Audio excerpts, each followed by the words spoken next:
E hoje com vocês o juiz. E a pergunta que não quer calar: Bolsonaro tentou dar um golpe? É com você, juiz.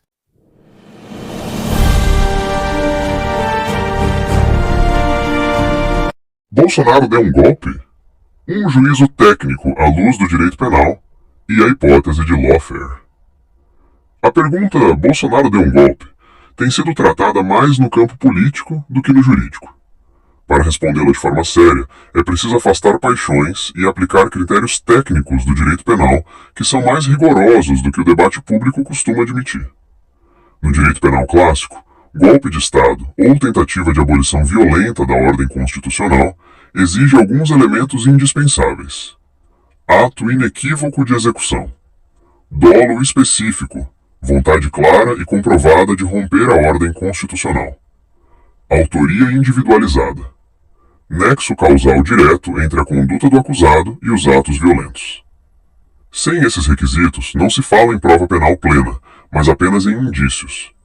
O que existe no caso Bolsonaro? Até o momento, não veio a público prova direta, material e individualizada de que Jair Bolsonaro tenha ordenado formalmente um golpe, comandado operações, emitido ordem escrita ou verbal comprovada, participado da execução dos atos de 8 de janeiro ou coordenado logística ou ações violentas.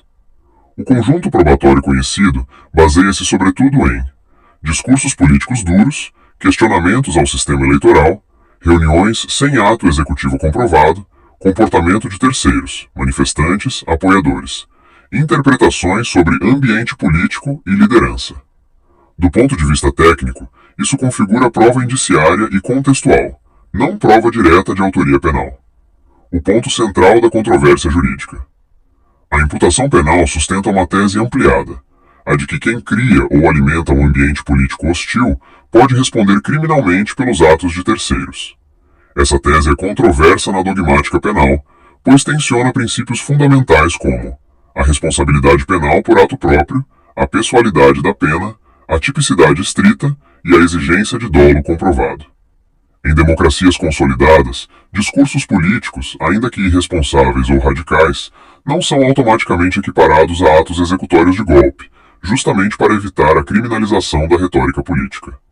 A hipótese de lawfare. O que é e se pode ter ocorrido? O que é lawfare, conceito técnico?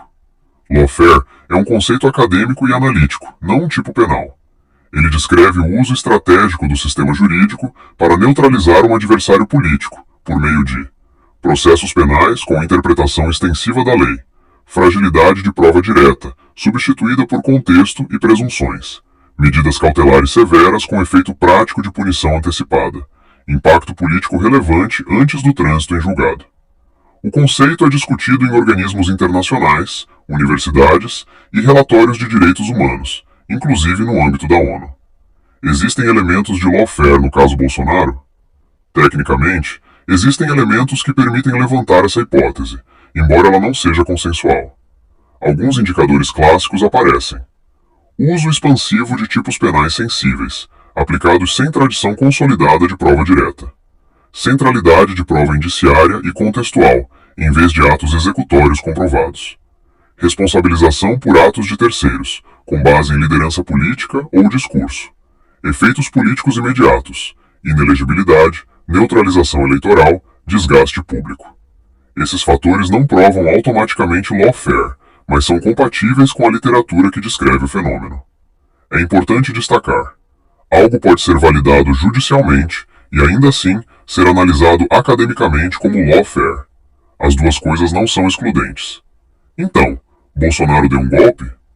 Tecnicamente, a resposta permanece. Não há prova penal direta, nos moldes clássicos do direito penal, de que Bolsonaro tenha dado ou tentado dar um golpe de Estado. O que existe é uma construção jurídica baseada em indícios, contexto e interpretação ampliada, aceita por parte do judiciário, mas contestável do ponto de vista técnico-dogmático. Conclusão. A pergunta "Bolsonaro deu um golpe?" admite respostas diferentes conforme o campo de análise. No campo político, há quem sustente que sim. No campo jurídico penal técnico, a afirmação é controversa e juridicamente frágil, diante da ausência de prova direta clássica. Quanto ao lawfare, há elementos objetivos que autorizam a discussão técnica dessa hipótese, ainda que ela não seja unanimidade nem categoria jurídica formal no Brasil. Em síntese, o caso é juridicamente discutível, probatoriamente controverso e politicamente carregado, o que exige cautela, rigor técnico e respeito aos limites do direito penal. In dubio pro reo. O que é o princípio e se ele se aplica ao caso Bolsonaro? O princípio do in dubio pro reo é um dos pilares do direito penal em estados democráticos. A expressão latina significa literalmente, na dúvida, decide-se a favor do réu. Ele decorre diretamente da presunção de inocência e funciona como uma regra de julgamento. Se, ao final do processo, persistir dúvida razoável sobre a autoria ou o dolo, o acusado não pode ser condenado. Esse princípio não protege culpados, protege o sistema de justiça contra condenações baseadas em presunções, conjecturas ou interpretações ampliadas. No direito penal, certeza é exigência, dúvida é absolvição. O que o in dubio pro reo exige, tecnicamente? Para afastar esse princípio e legitimar uma condenação, o Estado deve demonstrar, de forma clara e individualizada, ato inequívoco de execução do crime, dolo específico, vontade comprovada de cometer o fato, autoria direta ou participação comprovada, nexo causal entre a conduta do acusado e o resultado. Se algum desses elementos não estiver comprovado além de dúvida razoável, o in dubio pro reo deve prevalecer. O caso Bolsonaro sob o prisma técnico-probatório. Na análise estritamente jurídica, afastando paixões políticas, observa-se que não veio a público prova penal direta, material e individualizada de que Jair Bolsonaro tenha ordenado formalmente um golpe de Estado, emitido comando operacional comprovado, participado da execução dos atos violentos ou coordenado logística para ruptura institucional. O que existe é um conjunto de indícios e elementos contextuais, como discursos políticos duros, questionamentos institucionais, reuniões sem ato executivo comprovado, atos praticados por terceiros, inferências sobre liderança e ambiente político. Do ponto de vista técnico, isso configura prova indiciária, não prova plena. E prova indiciária, quando não elimina a dúvida razoável, ativa o princípio do in dubio pro reo. Bolsonaro estaria inserido no in dubio pro reo? Tecnicamente, sim. É defensável afirmar que o caso se enquadra no campo do in dubio pro reo.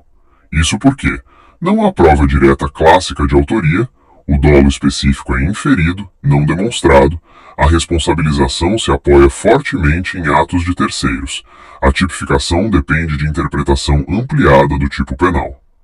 Em direito penal, dúvida relevante sobre autoria e dolo não pode ser resolvida contra o réu. Quando o Estado não consegue demonstrar com certeza a conduta típica e individualizada, a absolvição não é benevolência, é dever jurídico.